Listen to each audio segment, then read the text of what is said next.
Hello and welcome to Pregnancy Info. Today we will discuss the topic that how and when to start weaning. It's a complete guide for a new mom. Every new parent asks the same questions. When should I start solid? And how do I introduce food in a safe and healthy way? Today's video is your complete step-by-step guide to weaning. We will talk about the right age, readiness, signs, beginners, food, weekly progression, safety rules, and everything you need before starting this new journey. Number 1. When to start weaning. Most experts recommend beginning the weaning process around 6 months of age. At this stage, the baby's digestive system is strong enough to handle solid foods and their nutrients needs gradually increase. But instead of focusing only on age, it is more important to watch for developmental signs. A baby is ready for solids when they can hold their head steady, sit with minimal support, show interest in food, try to reach for your plate, or open their mouth when a spoon comes close. Another important sign is the reduction of the tongue thirst reflex,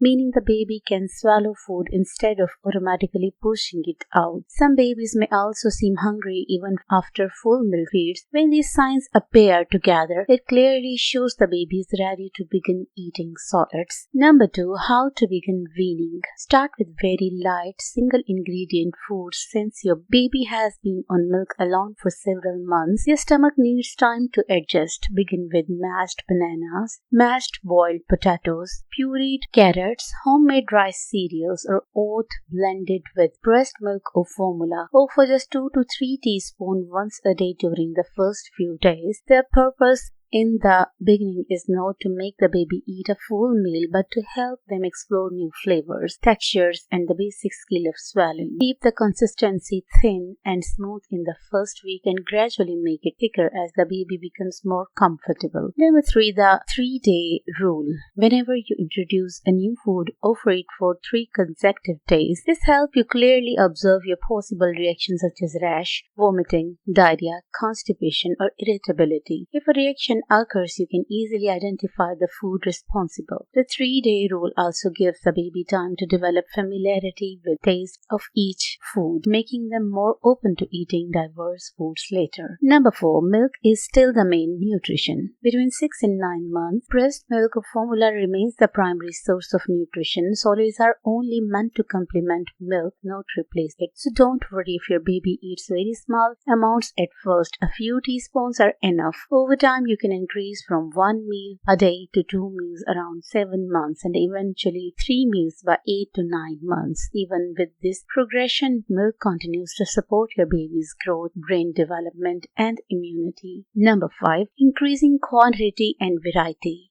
Once the baby accepts basic foods, slowly increase both the amount and the range of foods offered. Move from thin purees to thicker mashed textures. Add soft vegetables purees like pumpkin, peas, and sweet potato. Introduce lentil soup that gradually become thicker. Mashed fruits such as apple, pear, and plain yogurt. After 7 months, you can offer soft egg yolk, well-cooked grains, mixed vegetables, and rice combinations, and gradually textured foods. By 8 to 9 months, begin adding soft finger foods like ripe banana slices, steamed potatoes cubes, or soft pieces of bread soaked in soup. Introducing texture at the right time supports chewing skills, speech development, and reduces picky eating tendencies later. Number 6. When to introduce water. A few sips of boiled and cooled water can be offered once solid begins. This helps prevent constipation and teaches the baby how to drink from a cup or sippy. However, milk still provides the main hydration, so water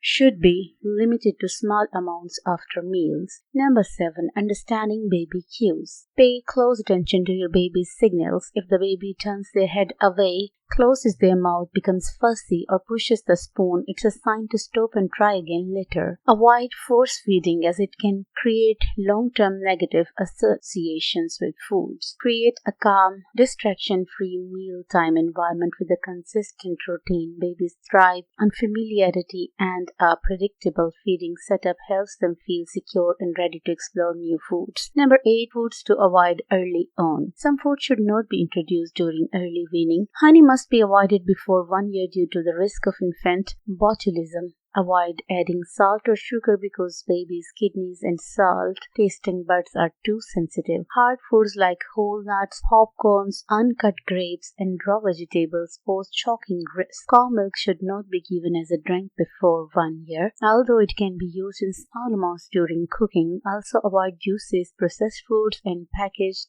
baby snacks during the early stages. In the end, weaning is a gradual journey of learning, discovery, and patience. Every baby progresses at their own pace, so stay calm and celebrate every small step. With the right timing, safe foods, and positive feeding habits, you will help your baby build a healthy relationship with food for life. If you want a complete food chart for months 6 to 12, weekly menus, or a printable meal guide, just let me know. I will create it for you in the next video. Thank you.